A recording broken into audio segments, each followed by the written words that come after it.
গাইবান্ধার সুন্দরগঞ্জে নিখোঁজের 2 দিন পর আনিসুর রহমান নামে এক অটো ভ্যান চালকের মরদেহ উদ্ধার করেছে পুলিশ।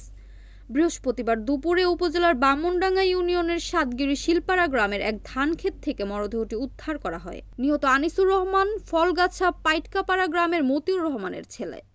তিনি পেশায় ব্যাটারি চালিত অটো ভ্যান চালক ছিলেন। পুলিশ ও স্থানীয়রা জানায় আনিসুর রহমান গত 14 অক্টোবর সন্ধ্যা 6টার দিকে বাড়ি থেকে বের হন এবং এরপর আর ফিরে আসেননি। তিনি সেদিন থেকেই নিখোঁজ ছিলেন। আজ বৃহস্পতিবার সকালে সাতগিরি শিলপাড়া গ্রামের সিদ্দিক মিয়ার ধান খেতে মরদেহটি দেখতে পেয়ে স্থানীয়রা পুলিশকে খবর দেন।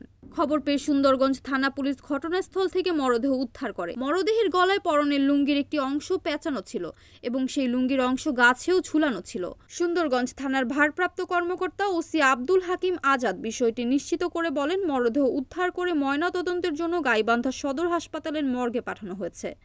ময়নাতদন্তের পর মৃত্যুর প্রকৃত কারণ জানা যাবে। Harunur Rashid, NAN TV, Gaibandha.